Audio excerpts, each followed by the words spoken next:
زمانہ جب زمین پر ظلم اپنی آخری حدوں کو چھو رہا تھا، جب مصر کی دھرتی پر فرعون کا حکم موت سے بھی زیادہ ہولناک تھا، جہاں بنی اسرائیل کی سسکیاں محلوں کی دیواروں سے ٹکرا کر خاموشی میں دفن ہو جاتی تھی، اور اسی سیاہ رات میں اللہ نے ایک ایسا بچہ بھیجا جس کا نام سن کر تخت و تاج لرز اٹھتے تھے، موسیٰ۔ ایک قوم جو غلامی میں پیدا ہوئی، وہیں قوم آزادی کا سورج دیکھنے والی تھی۔ لیکن کہانی یہاں ختم نہیں ہوتی، اصل فتنہ ابھی باقی تھا۔ سامری اور وہ سنہرا بچڑا جس نے ایک پوری قوم کے ایمان کو ہلا دیا۔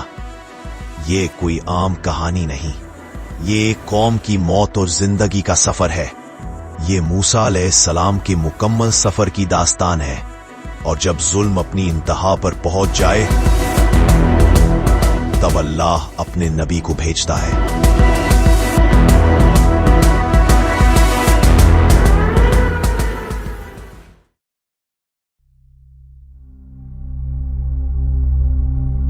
یہ وہ زمانہ تھا جب دریائے نیل کے کنارے بسنے والی سرزمین عظمت کے بجائے ظلم کی علامت بن چکی تھی۔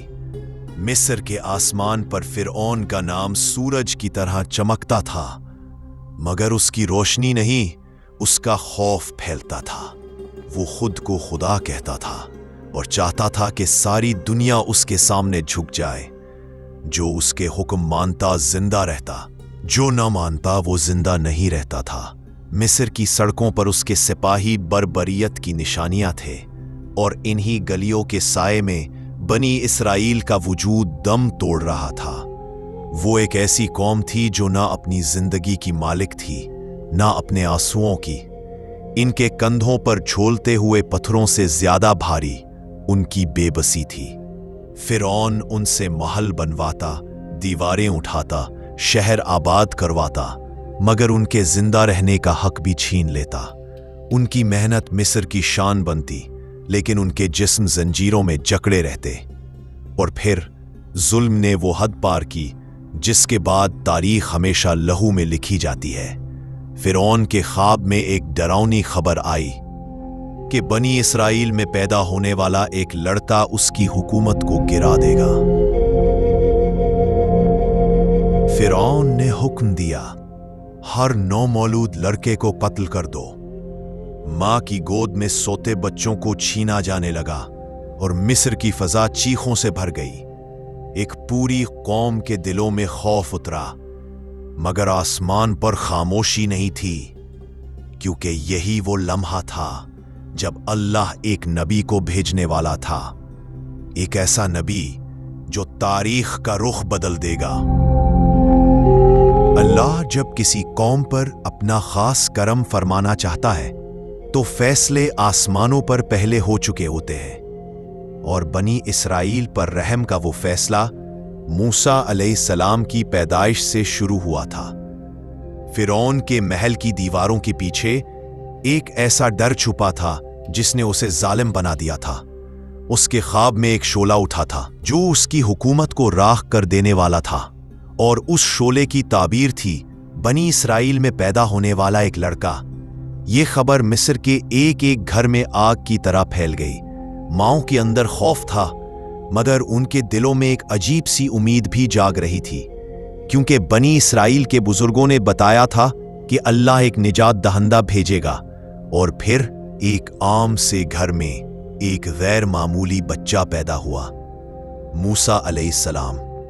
ان کی پیدائش کے ساتھ ہی فضا میں ایک سکون اترا، گویا آسمان نے خود اس گھر کو اپنی حفاظتی چادر میں لپیٹ لیا ہو۔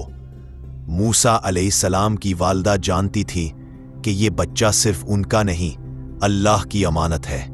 اور دوسری طرف فرعون ہر روز نئے احکامات دے رہا تھا کہ کوئی بچہ زندہ نہ بچے۔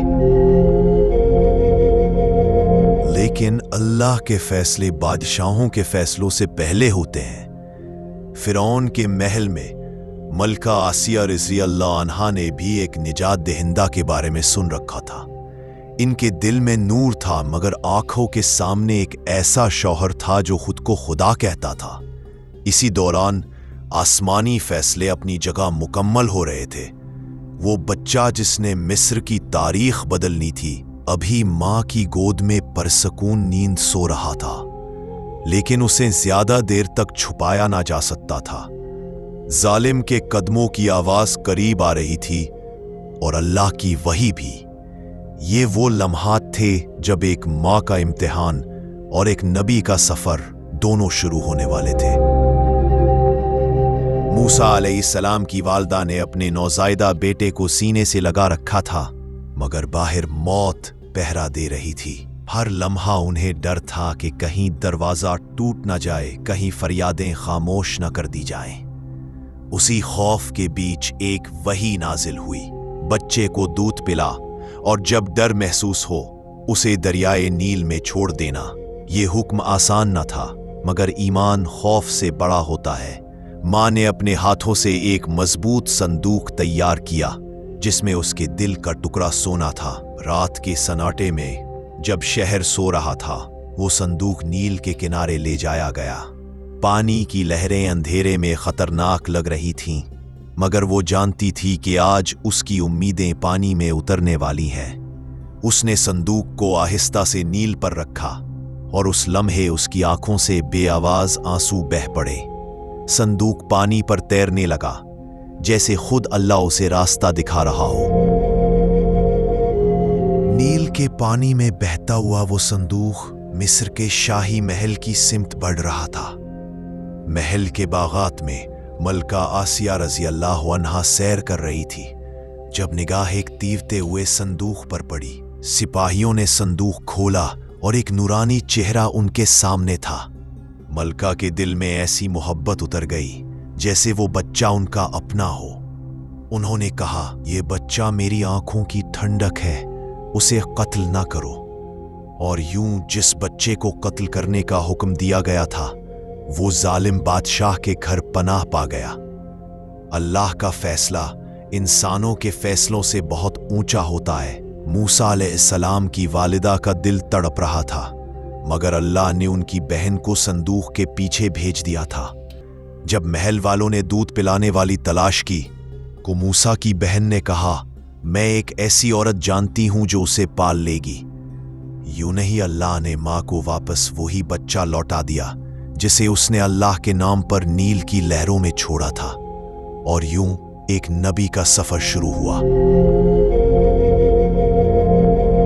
शाही महल के ऊंचे मीनारों पर सुबह की रोशनी फैल रही थी और नन्हे मूसा इस महल की गोद में परवान चढ़ रहे थे।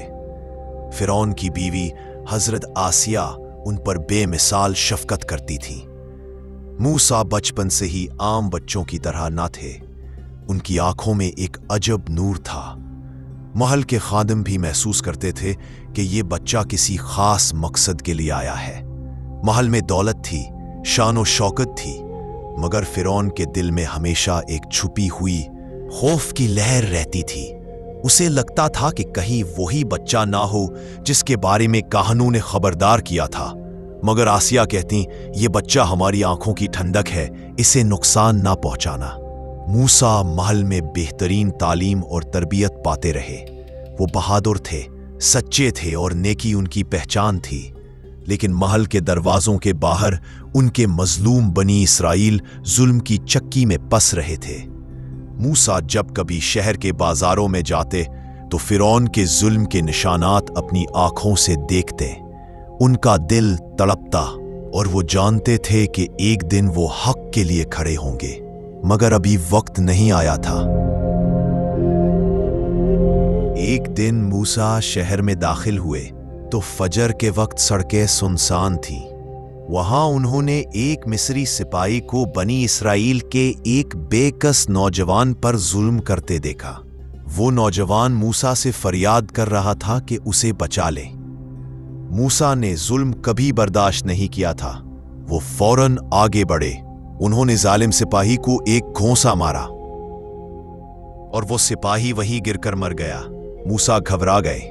उनका इरादा कत्ल करना ना था। उन्होंने अल्लाह के हुजूर फौरन दुआ की, اے رب یہ میری خطا ہے، مجھے معاف فرما دے۔ اللہ نے ان کی دعا قبول فرمائی اور انہیں اپنی رحمت کا یقین دیا۔ اگلے دن موسیٰ دوبارہ شہر میں گئے تو وہی بنی اسرائیلی نوجوان ایک دوسرے شخص سے لڑ رہا تھا۔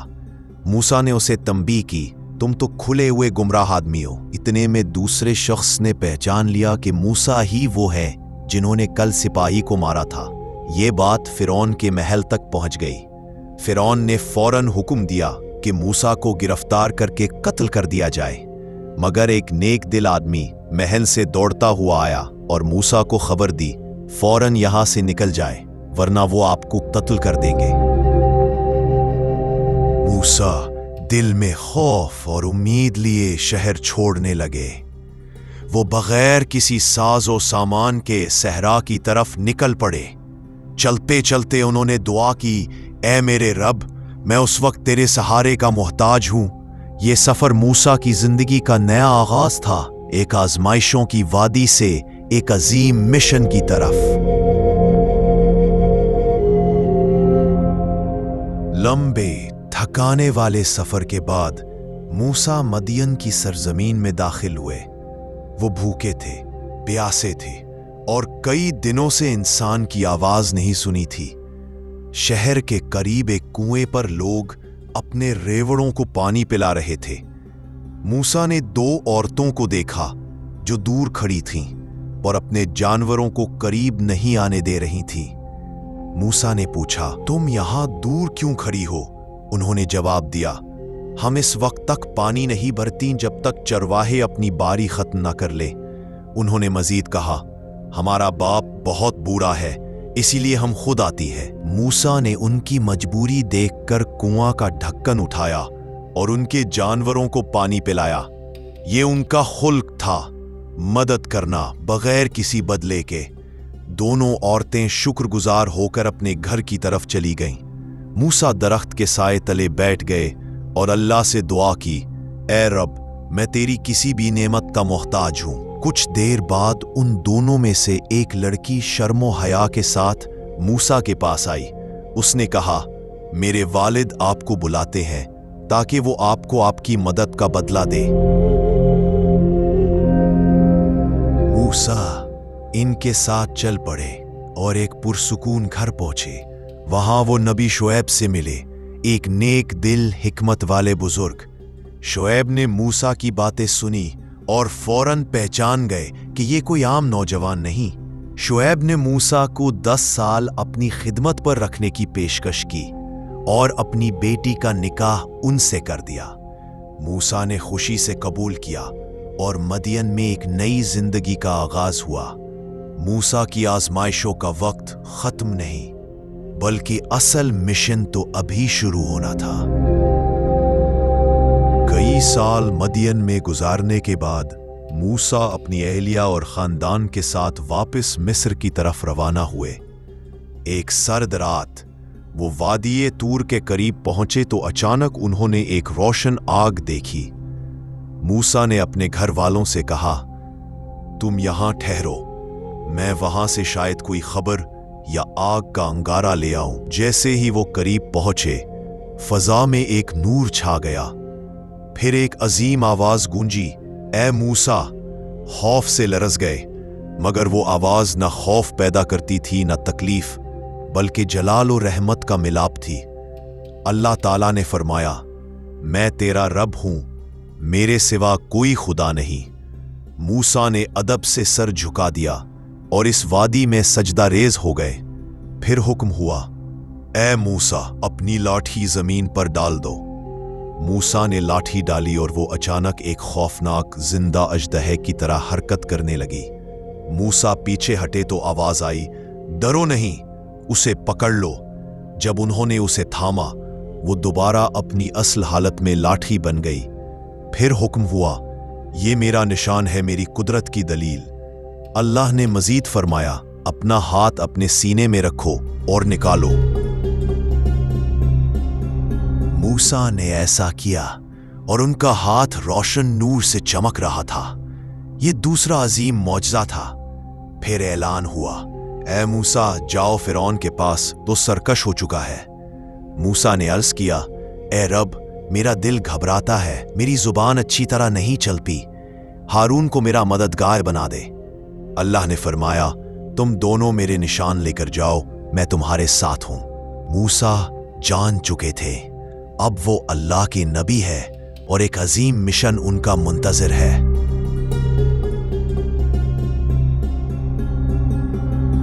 मूसा मद्दिन से मिस्र वापस रवाना हुए और रास्ते में हारून से मुलाकात की। दोनों भाई अब एक ही मिशन के मुसाफिर थे। वो फिरौन के अजीम शान महल के दरवाजों पर पहुंचे। सिपाहियों ने हैरत से देखा कि ये दो सादा लिबास लोग बादशाह से मिलने आए हैं। उन्हें दरबार में लाया गया जहां फिरौन अपनी शानो शौकत के साथ बैठा था। मूसा ने फरमाया, ए फिरौन, बनी इसराइल को आजाद कर दे, ये अल्लाह का हुक्म है। फिरौन हंसा, क्या तुम जैसे दो आदमी मिस्र के बादशाह को हुक्म देंगे? उसने मूसा को पहचान लिया, वही मूसा जो कभी इसी महल में परवान चढ़े थे। फिरौन बोला, क्या ये वही नहीं जिसने एक आदमी को कत्ल कर दिया था?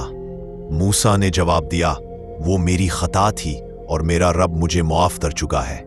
मूसा ने डटकर फरमाया, मेरा रब आसमानों और जमीन का मालिक है। फिरौन ने गजब से सिपाहियों की तरफ देखा, क्या तुम नहीं सुनते? ये खुद को खुदा का नुमाइंदा कहता है। मूसा ने दलील से कहा, अगर तुम सच के पीछे आओ तो तुम भी हिदायत पा जाओगे। फिरौन ने चैलेंज किया, अगर तुम सच्चे हो तो कोई निशानी दिखाओ। मूसा ने अल्लाह के हुक्म से लाठी जमीन पर डाली और वो एक जिंदा अजदहा बनकर ऐवान में फैल गया। दरबारी खौफजदा होकर पीछे हट गए। फिर मूसा ने अपना हाथ निकाला, वो नूर से चमक रहा था। मगर फिरौन ने हठधर्मी से कहा, ये तो जादू है। उसने हुक्म दिया, पूरे मिस्र के जादूगर जमा करो, हम मूसा को शिकस्त देंगे। फिरौन ने तमाम बड़े जादूगरों को बुला भेजा। शहर में ऐलान हो गया कि आज हक और बातिल का फैसला होगा। लोग हजारों की तादाद में जमा हो गए। जादूगरों ने मूसा से कहा, पहले तुम डालो या हम डालें? मूसा ने फरमाया, तुम पहले डालो। उन्होंने अपनी रस्सियां और लाठियां फेंकी। वो सांपों की तरह रेंगने लगी। लोग खौफ से चीखने लगे। फिर अल्लाह का हुक्म आया, ए मूसा, अपनी लाठी डाल दो। और वो अजीम अजदहा बनकर सब जादू को निगल गई। जादूगर सजदे में गिर पड़े। उन्होंने कहा, हम मूसा और हारून के रब पर ईमान लाते हैं। फिरौन गुस्से से कांपने लगा। उसने धमकी दी, मैं तुम्हारे हाथ पांव काट दूंगा। मगर जादूगर डरे नहीं। वो जान गए थे कि हक सामने आ चुका है। जादूगरों के ईमान लाने के बाद फिरौन शदीद खौफ में मुब्तला हो गया। उसने बनी इसराइल पर जुल्म मजीद बढ़ा दिया। अल्लाह ने निशानी के तौर पर पहला अजाब भेजा, सैलाब। फिरौन की खेतियां तबाह हो गईं। उसने मूसा से कहा, बद्दुआ हटा दो, मैं ईमान लाता हूं। मगर जब अजाब टल गया, वो फिर मुड़ गया। फिर टड्डी दल का अजाब आया, फिर जूई, फिर मेंढक, फिर खून। हर बार फिरौन कहता, दुआ करो मैं मान जाऊंगा, मगर हर बार झूठ बोलकर अपने वादे से फिर जाता। मूसा की कौम जान गई थी कि अब फैसला करीब है। अल्लाह का हुक्म बस अभी नाजिल होने वाला था और बनी इसराइल की आजादी का वक्त करीब आ रहा था। रात थी तारीकी में मूसा और बनी इसराइल मिस्र से निकलकर समंदर के किनारे पहुंचे। पीछे फिरौन अपनी पूरी फौज के साथ उनका ताकुब कर रहा था। बनी इसराइल ने घबरा कर कहा, मूसा, हम तो पकड़े गए। मूसा ने पुरज़्म लहजे में कहा, हरगिज़ नहीं, मेरा रब मेरे साथ है, वो जरूर रास्ता निकालेगा। समंदर की गहराइयों से ठंडी हवा का एक झोंका उठा। फिर अल्लाह का हुक्म आया, ए मूसा, अपनी लाठी समंदर पर मारो। मूसा ने लाठी चलाई और समंदर दो बड़े पहाड़ों की तरह फट गया। दरमियान में एक खुश्क रास्ता बन गया, साफ, महफूज और सीधा। बनी इसराइल इस रास्ते से गुजरते हुए हैरत में थे। वो अल्लाह की कुदरत के जलवे देख रहे थे। जब वो दूसरी तरफ पहुंचने लगे तब फिरौन अपनी फौज के साथ उस रास्ते में दाखिल हुआ। जैसे ही आखिरी शख्स पार पहुंचा, अल्लाह ने हुक्म दिया कि समंदर अपनी असल हालत में लौट आए। पानी के पहाड़ आपस में टकराए और फिरौन अपनी फौज समेत गर्क हो गया। डूबते हुए फिरौन ने कहा, मैं ईमान लाता हूं कि मूसा और हारून के रब के सिवा कोई खुदा नहीं। मगर ये ईमान अब कबूल ना हुआ, क्योंकि वो आखिरी लम्हे की बेबसी थी। बनी इसराइल ने समंदर के पार खड़े होकर अल्लाह का शुक्र अदा किया। ये आज़ादी का लम्हा था, सदियों के जुल्म के बाद पहली सांस से आज़ादी। मूसा जानते थे कि ये सफर अभी खत्म नहीं हुआ, असल इम्तिहान आगे था। मूसा और बनी इसराइल समंदर पार करके एक नई जमीन में दाखिल हुए, जहां आजादी की हवा पहली बार महसूस हुई। मगर आजादी के बाद ईमान का पहला इम्तिहान उनका मुंतजिर था।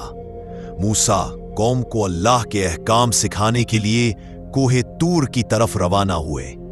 जाने से पहले उन्होंने हारून को कौम का निगरान बनाया, मगर इस खामोशी में एक शख्स छुपा बैठा था, सामरी के दिल में हसद था और उसने बनी इसराइल को गुमराह करने का मंसूबा बना रखा था। उसने कुछ सोना इकट्ठा करके एक बछड़े की मूरत बना डाली, मगर यह सिर्फ एक मुजस्समा नहीं था। सामरी ने उसमें एक अजीब फरेब शामिल कर दिया, जिससे बछड़ा आवाज निकालता था।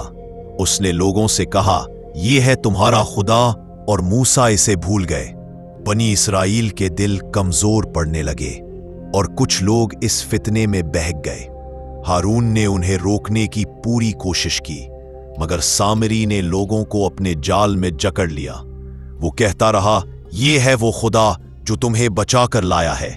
कौम ने हारून की बात न मानी और बछड़े के गिर्द नाचने लगी। जमीन जैसे लर्ज गई हो। ये वही कौम थी जिसने अभी अल्लाह के मौजज़ात अपनी आंखों से देखे थे। सामरी का फितना बढ़ता गया और दिलों पर अंधेरा छाने लगा, लेकिन तौर पर मूसा वो अहकाम ले रहे थे जो कौम की रहनुमाई का नूर बनने वाले थे। उन्हें इल्म ना था कि वापसी पर उनका सामना एक बड़ी आजमाइश से होगा। ये सामरी का फितना था और बनी इसराइल के ईमान का सबसे सख्त इम्तिहान। इधर मूसा तौर पर अल्लाह से हमकलाम हो रहे थे। अल्लाह ने मूसा को खबर दी, तुम्हारी कौम गुमराह हो गई है और सामरी ने उन्हें बहका दिया है। मूसा गम और गुस्से से भर गए और फरमाया कि वो फौरन वापस जाएंगे। वो जल्दी जल्दी मंजिलें तय करते हुए अपनी कौम की तरफ लौटे। उनका दिल जानता था कि ये लम्हा कौम की तारीख बदल देगा, और यूं आजमाइश का सबसे बड़ा मरहला शुरू हुआ। मूसा ने बछड़े को तोड़ डाला और सामरी को सामने लाया, और उस पर अल्लाह का सख्त हुक्म नाजिल हुआ। मूसा ने उसे हुक्म दिया, जाओ, तुम्हारी सजा है कि जिंदगी भर तुम कहोगे मुझे ना छूना। सामरी को कौम से निकाल दिया गया, वो हमेशा के लिए जिल्लत में डाल दिया गया। बनी इसराइल को भी अपनी गलती पर सख्त सजा दी गई, ताकि वो दोबारा कभी ऐसे फितनों में ना पड़े। ये वाकया बनी इसराइल की तारीख का सबसे बड़ा सबक बन गया, और मूसा जानते थे सामरी का फितना खत्म हो गया, मगर कौम को अभी बहुत कुछ सीखना था। मूसा ने दुआ की, ए रब, हमारी कौम को हमेशा तेरे अहकाम पर कायम रख। और इसी तरह बनी इसराइल की जिंदगी में अल्लाह की हदायत की रोशनी फैलने लगी। हर एक ने जाना कि नाफरमानी اور فساد کا انجام ہمیشہ عبرت انگیز ہوتا ہے۔